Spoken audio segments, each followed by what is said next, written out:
Nah, pemirsa, saya sekarang ada di Bara Silver di Celuk Gianyar, Bali. Kita berada di sini karena kita ingin tahu seperti apa sesungguhnya dampak dari pandemi COVID-19 yang melanda kita, negara kita, dan juga dari sektor perekonomian. Seperti apa? Karena kita tahu persis di ini dulu adalah tempat pariwisata. Artinya banyak sekali turis-turis yang datang ke sini. Tentu tujuannya adalah mencari hasil kerajinan, baik berupa perak, emas, dan logam lainnya. Dan untuk itu saya sudah bersama Mami Bara. Om Swastiastu, Mami Bara. Swastiastu. Luar biasa, sehat ya? Astungkadu selalu sehat, semangat. Masih tetap cantik dan seger ya. Harus itu ya. Padahal sebetulnya kan suasananya ini lagi ini kayaknya ya. Lagi pandemi ini Ya, sekali. jadi kan begini Pak. Corona bisa memenjarakan raga saya tetapi tidak dengan imajinasi saya. Oh gitu ya. Walaupun diam di rumah tapi sebetulnya harus bisa berkreasi Ya, kan? harus itu Pak. Jadi kan kita nggak bisa meratap terus kan ya. Meratap, sedih, terus bertanya sampai kapan, itu akan membuat kita lelah. Tapi kalau dampaknya yang sudah dirasakan saat ini mulai kapan dan gimana sebetulnya situasinya sekarang? Kalau berbicara situasi kita tidak bisa pungkiri ya, emang dari sebulan setengah ya hampir 2 bulan ya kita memang sudah close gitu loh, jadi nggak ada pergerakan karena kan itu kebutuhan sekunder kalau untuk apa namanya aksesoris itu. Jadi ya saya berpikir sih dari kemarin begitu dampak ini ada. Jadi saya berpikir tidak mungkin bertahan dengan ini terus gitu loh. Jadi emas, perak, dan logam lainnya itu saya pikir kebutuhan sekunder, makanya ada baiknya saya beralih sementara. Kalau memang suatu saat itu akan menjadikan anak perusahaan ya luar biasa kan, Astungkadu. Jadi saya mencoba ke usaha lain. Oh, berarti sudah berusaha juga ke tempat lain, ya, usaha lain. Iya, Apa Pak. itu boleh tahu mungkin pemirsa kita? Saya bikin abon pindang, pemirsa. Saya kan dari Singaraja. Kuliner jadi ya? Kuliner. Ada abon sudang, ada tempe sama kacang yang sudah dibumbu manis kayak gitu. Kebetulan kan saya itu suka masak. Jadi coba. Ini langsung Mami Baranya? Iya, langsung saya dengan karyawan karena kan resepnya iya. didapat sendiri ya? Saya namakan warung jadul gitu. Ya. Itu berarti dengan Dapur jadul Mami Bara gitu, karena kan ya masakannya resep dari ibu saya di Singaraja. Oh, masakan Singaraja kan sudah terkenal. Iya, terkenal loh enaknya. Agak pedas dan memang enak Iya, gitu mantap ya. Itu apa dipasarkan dengan cara online atau Ya, online sementara, tapi kan ketika kita sudah share ke kan kebetulan banyak teman nih yang dari Jakarta juga, luar Bali, di Bali juga banyak sekali, jadi ke bank, terus kemarin sempat ke rumah jabatan juga. Ya kalau lihat Mami Bara kan temennya orang-orang top ya, pejabat-pejabat itu. Saya pikir makanan dengan harga 50.000 maksimal itu mereka tidak mungkin apa nggak beli gitu loh. Jadi pasti membeli itu ada. Makanya saya pikir ya ini bagus buat buat karyawan saya tidak dirumahkan seperti itu, Pak. Oh, berapa karyawan yang ada di Karyawan Bara yang Silver? sales di sini sih sedikit, cuma 5 orang, tapi yang bikin banyak, Pak, yang bikin di rumah-rumahnya gitu loh. Kerajinannya itu ya? Kerajinannya yang harus banyak karena itu kan membutuhkan waktu yang cukup lama, apalagi handmade. Kalau dibandingkan dengan silver atau mungkin logam itu kan jauh sekali kulinernya. Si profit. Bapak, saya jadi merasakan, oh ternyata begini cok gitu. Artinya keuntungannya tidak banyak sebenarnya. Tapi mengatasi rasa mengeluh yang berkepanjangan, mengatasi rasa saya tidak suka nyinyir, tidak suka mengeluh. Jadi ini alam gitu loh. Jadi saya harus ikut berperang melawan COVID. Jadi saya tidak harus berbicara yang aneh-aneh menuntut ini itu, tapi saya harus berperang.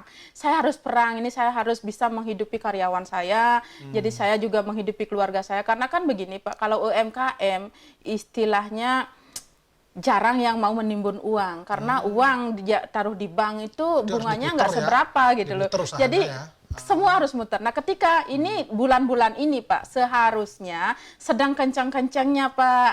Jadi pameran tamu-tamu tuh besar, datang gitu ya? terus tamu negara. Jadi cancel itu luar biasa banyak tamu-tamu kunjungan tamu negara. Jadi kita sedang kencang harusnya. Nah, begitu ibaratkan mobil nih, Pak. Mobil itu berlari kencang, tiba-tiba ngerem mendadak. Bagaimana mobil itu tidak terperosok ke jurang? Tapi Mami Bara kan tidak sampai terperosok. Astongkaro. Nah, kadang-kadang kan begini, orang pikirannya ketika bikin usaha kan urusannya perbankan biasanya. Iya. Di situ yang ada masalah, terutama membayar itu kan. Sekarang kan ada relaksasi itu, nggak sampai ada masalah di situ. Astongkaro lah, Pak, ya. Jadi kita dikasih kepercayaan sama bank karena kan apa ya, begitu ini ada berita COVID, belum apa-apa kita udah dicari. Mami tenang saja, ada stimulus. Tapi tetap juga berat nanti. Tetap bayar, cuman kan kita setidaknya bisa bernafas. Jadi kan ya tidak mungkin tidak bayar, Pak. Itu logika gitu loh. Tidak mungkin kita gratis kan. Jadi selama COVID ini kalau kita berpikir tentang bank itu harus menggratiskan kita, tapi ada baiknya kalau emang iya gitu loh. Mungkin nggak gitu. Itu situasinya sudah nggak mungkin. Orang yang punya bisnis kan. Tapi paling tidak karyawan di Mami Bara itu bisa dipertahankan. Ya, jadi mereka katanya sih mereka apa ya, oke Ibu saya kerja aja. Maksudnya sedikit-sedikit karena kita kan gini Pak, saya binaan Bank Indonesia. Jadi tidak bisa ngumpul di sini semua, memang dari dulunya begitu. Jadi di kampung-kampung kita punya kelompok kerja. Jadi di sana mereka jadi sedikit-sedikit dikerjakan karena nggak mungkin diam aja gitu loh. Jadi tetap kerja walaupun sedikit. Kalau selama ini boleh dikatakan apa saja yang dikerjakan logam yang mungkin yang menarik bagi turis, bagi pelancong itu ya? Iya, jadi di akhir-akhir ini kalau dulu emas perak ya Pak ya, tapi akhir-akhir ini orang cenderung ke desain gitu loh. Jadi nggak harus dia logamnya nggak pernah bertanya ini logamnya apa sih, kecuali yang aneh saya pakai seperti yang saya pakai ini baru mereka bertanya kan. Kalau memang tetap mirip-mirip logam perak kayak gitu tuh mau apapun mereka nggak peduli, yang penting mereka itu desainnya itu baru gitu. Makanya saya nggak begitu fanatik dengan logam apapun. Semasa logam itu masih saya bentuk bisa menjadi aksesoris, saya bentuk menjadi aksesoris. Berarti ini sebetulnya hasil kreasinya yang dicari bukan logamnya. Bahannya ya. Ya. Nah, saya lihat juga kayak sekarang Mami Bara ada masker yang ada bros itu ya. Ide baru juga ini ya. Ini ide dari pimpinan Dekranas Provinsi Bali, Ibu Gubernur. Jadi beliau berbicara kemarin kenapa tidak di masa COVID kita pakai masker, maskernya kasih hiasan. Begitu beliau berbicara saya langsung action bikin beberapa desain untuk bros masker dan Astongkaro begitu kita share itu ada dari Polda Kalimantan, ada dari bermacam-macam, ada beberapa pesanan yang order untuk ini kan Lebaran Pak. Jadi mereka kalau ini bisa dipakai bros untuk masker, bisa dipakai untuk di hijab. Tapi ada persoalan, itu kan masker orang lagi sakit kemudian diisi itu menurut saya begini Pak, jadi masker bukan orang sakit aja pakai, kita sehat kan juga pakai. Jadi kedepannya masker itu akan menjadi tren fashion Pak. Gitu saya pikir begitu. Jadi pada saat fashion show pun kita akan memakai masker yang ya sedikit nyeleneh. Ada kreasinya. Iya, ada kreasinya. Jadi bukan hanya sekedar masker buat kesehatan, tetapi masker itu untuk menjaga biar tidak sakit gitu loh. Jadi fashionnya ada. Ya, itu berarti itu salah satu peluang bisnis yang bisa diambil dalam kondisi sekarang kan. Kedepannya itu ya. Dan untuk masa sekarang ini iya. Ya orang kan tidak semuanya sih yang memikirkan. Ada beberapa yang masih memikirkan fashion. Nah, di sanalah kesempatan kita untuk masuk. Apa sih di masa pandemi ini kita perlukan? Di brosnya, di maskernya kasih bros. Ya lumayan juga. Luar biasa. Itu mereka yang bekerja untuk buat bros itu masih tetap tenaga-tenaga yang sebelumnya? Tenaga sebelumnya iya. Cuman kan beberapa tenaga-tenaga yang ada juga beralih ke ada tukang bangunan seperti kadang nggak bisa kita pekerja karena terlalu banyak ya, ada yang ke kuliner, ada macam-macam sih ya, kita kasih support aja buat mereka. Jadi kita nggak bisa mengeluh terus, berharap terus. Intinya kita harus melawan pandemi ini dengan semangat kerja yang tulus, terus punya ide-ide baru lah. Kalau sebelum pandemi ini rata-rata produk Mami Bara ini dari mana yang banyak? Dari turis asing atau domestik ya? Saya justru sangat-sangat cinta dalam negeri. Ini kita mulai sih untuk bikin, karena kan kemarin kita dituntut juga untuk membuat barang yang komoditi ekspor. Jadi kita sudah mulai bikin, Pak. Rencananya nanti ke depannya kan ada beberapa yang kita ikuti yang untuk pameran di luar negeri. Tapi ya begini keadaannya. Ya. Tapi itu tidak akan meninggalkan nuansa Bali kan, ukiran-ukiran Bali. Tidak, Pak. Nuansa itu. Bali kita tetap, cuman kita bikinnya lebih simpel kalau yang untuk ke ekspor ya. Kalau untuk di sini sih ya memang segede apapun, seaneh apapun emang ada orang beli. Ya itu salah satunya yang kita dengar misalnya di lapangan, kalau Mami Bara kalau beli di sini mahal katanya. Itu benar nggak, Pak? Begini, Pak. Bapak mungkin pernah mendengar, apa memang sudah terbiasa ya, mendengar ya barang-barang yang branding kan, Pak ya, Gucci, yang kayak gitu kan. Pernah pengalaman, jadi kalau barang itu mahal tapi dibeli gitu loh. Oh, berarti memang ada segmen khusus. Segmen khusus saya.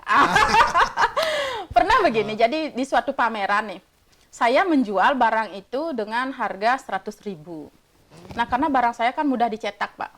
Jadi ada orang yang mencetak, dia dengan bahan mungkin berbeda, dengan finishing yang tidak terlalu bagus, dia bisa jualnya 50.000 setengah loh. Di sebelah saya. Begitu saya gini, saya bilang, maaf, mohon izin, ini hanya 100.000 ya, Bu, gitu.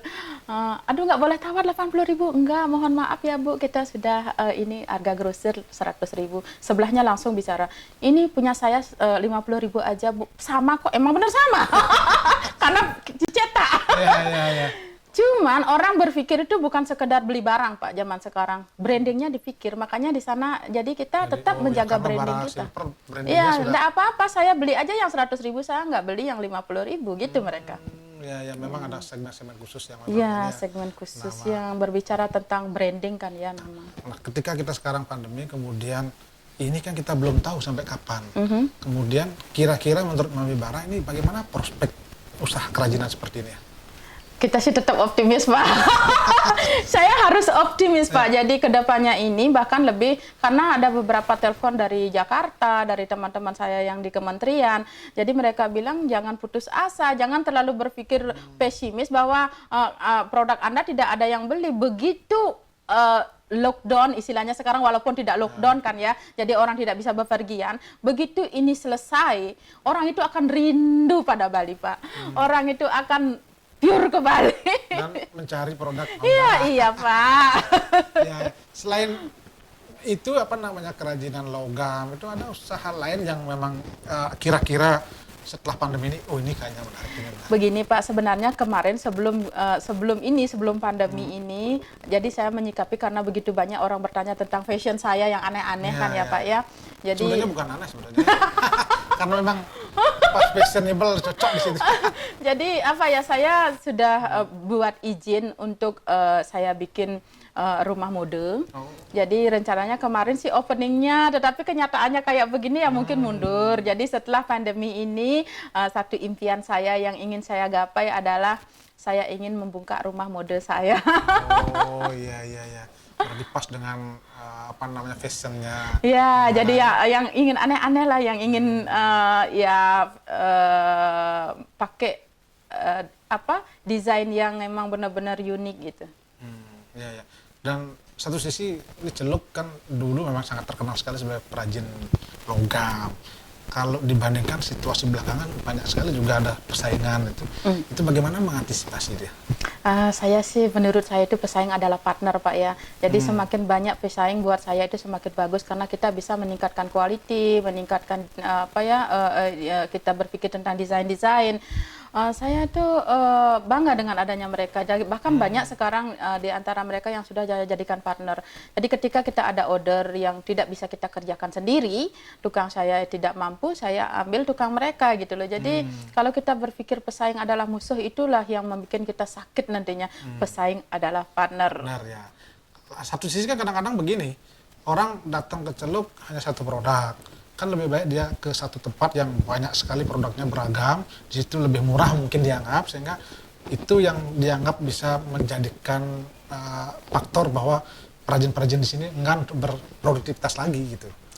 Itu Iya. gimana menurut Mami Bara? Ya, memang kita harus kalau kita bergerak di bidang fashion atau aksesoris ya kita memang harus tidak lupa berpikir tentang ini aksesoris sama fashion itu kan nyambung Pak. Jadi berpikirlah tentang fashion dan berkembang terus gitu harus itu. Jadi di satu kalau saya di galeri saya itu dari harga 100.000 sampai puluhan juta ada.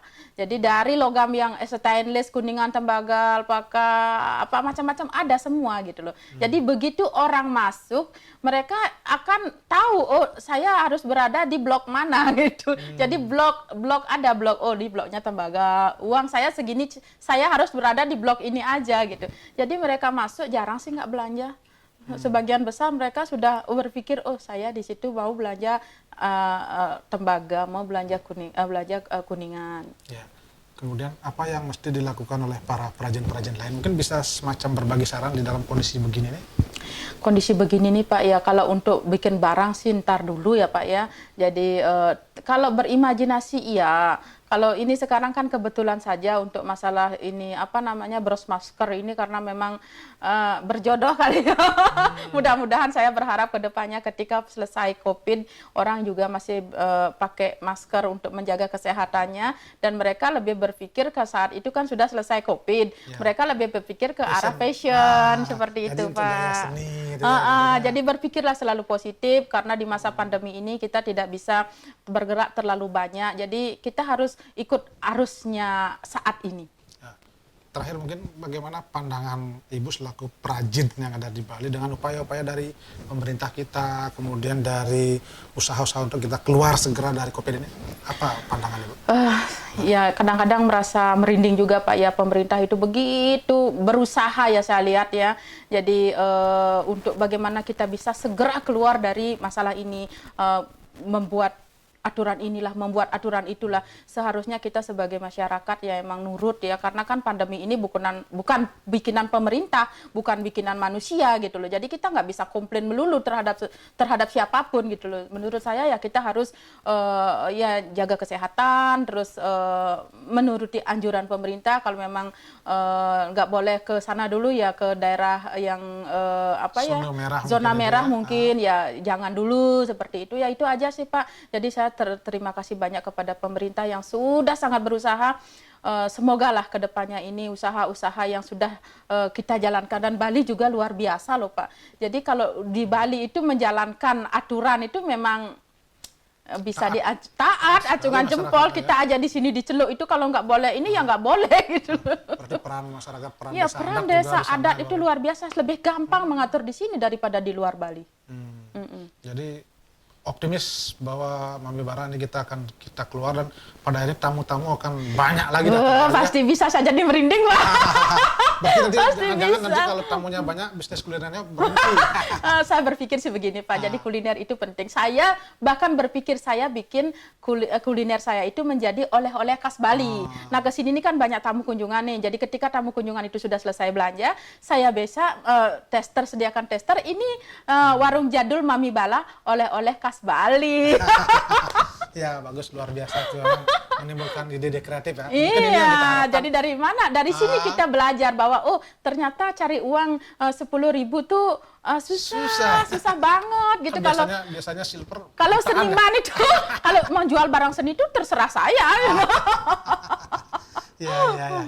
Baik, terakhir harapan kepada masyarakat agar mari kita bersama-sama untuk keluar dari COVID apa? Harapan saya kepada masyarakat seluruh Bali, seluruh Indonesia ya, bahkan seluruh dunia ini. Jadi mari kita semangat, mari kita perangi COVID dengan upaya-upaya, menjalankan segala upaya-upaya pemerintah yang selama ini sudah sangat-sangat getol, sudah sangat-sangat berusaha. Jadi jaga kesehatan, jaga jarak, tetap semangat, jaga imun tubuh, jangan terlalu berpikir negatif, jangan nyinyir. Oke? Luar biasa. Yang penting tuh jangan nyinyir. Jangan nyinyir, saya tidak suka orang nyinyir, Pak. Baik, terima kasih Mami Bara. Mudah-mudahan dengan kehadiran Mami Bara dan memberikan inspirasi kepada para perajin-perajin kita ya, kita tetap semangat, kita bangkit dan kita bersama-sama keluar dari siap semangat. Terima kasih Mami Bara. Terima kasih banyak. Dan pemirsa, demikian tadi perbincangan kami dan kami seluruh kerabat kerja yang bertugas mengucapkan terima kasih atas perhatian dan kami akhiri dengan Param Santi. Om Santi Santi Santi Om.